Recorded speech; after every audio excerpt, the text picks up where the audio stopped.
Good evening. Andrii Sybiha is standing next to me, the Foreign Minister of Ukraine.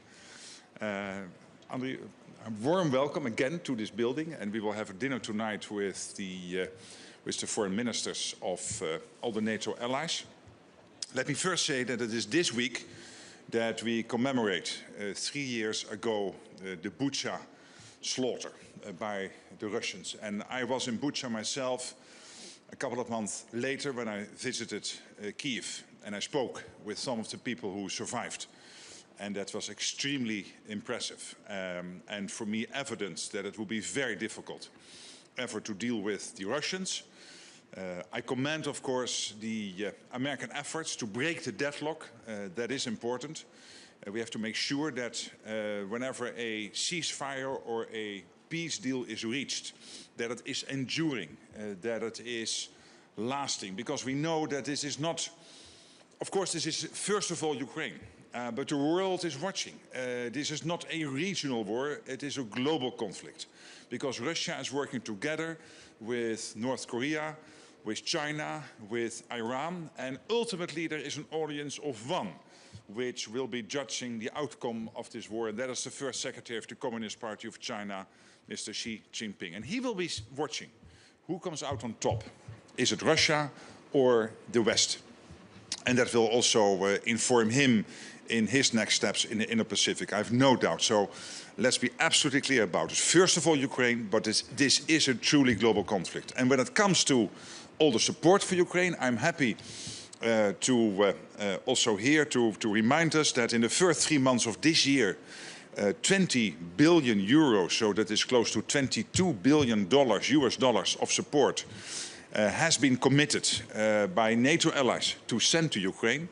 And that is in the first 3 months, where over last year it was a total amount of 50 billion. So here we have 20 billion in the first 3 months. So that is evidence that NATO allies are continuing the support. And the command in Wiesbaden and the logistical nodes in the eastern part of NATO are working closely together to make sure that all this gear, all this military aid is getting and shipped to Ukraine in a way that it maximizes the impact on your war effort. So we will continue to do that.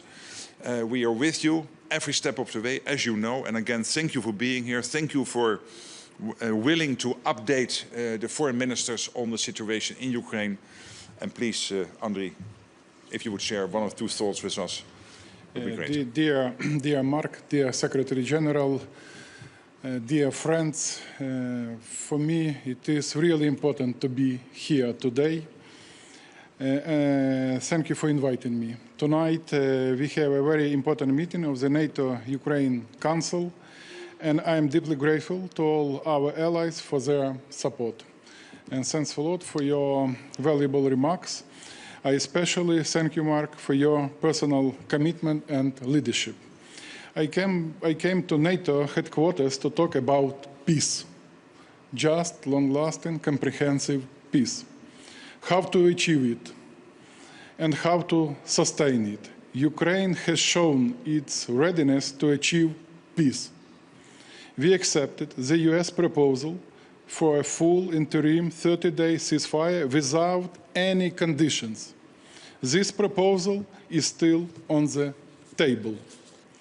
But we can see that instead of accepting it, Putin talks about demands and conditions. Russia must get serious about peace. For this, it is time to increase pressure on Moscow. Now is the time for diplomacy, but also pressure and deterrence.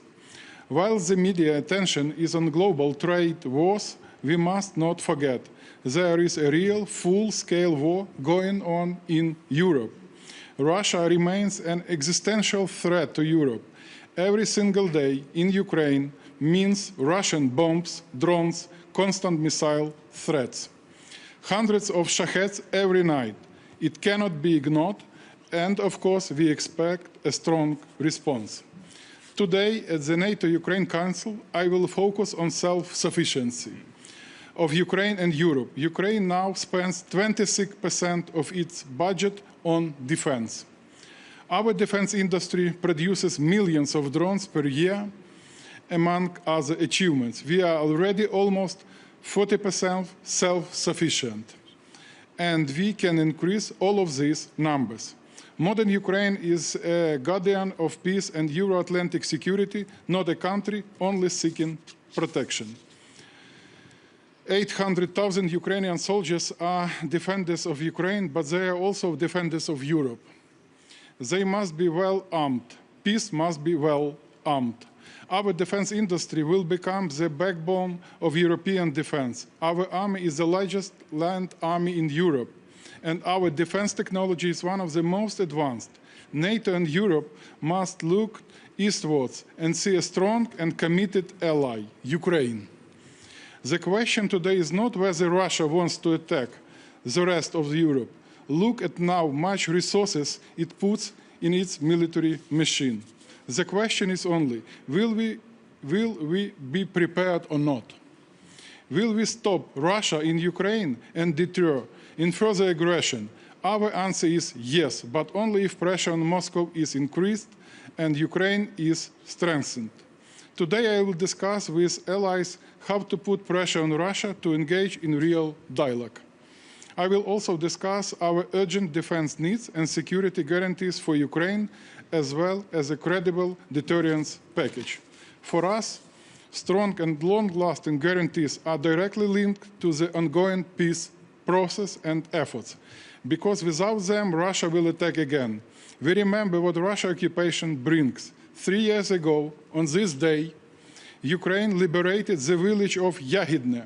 We saw unspeakable atrocities there. We don't want to see this and other villages and communities occupied again. This is a historic and defining moment for the future of Ukraine and Europe.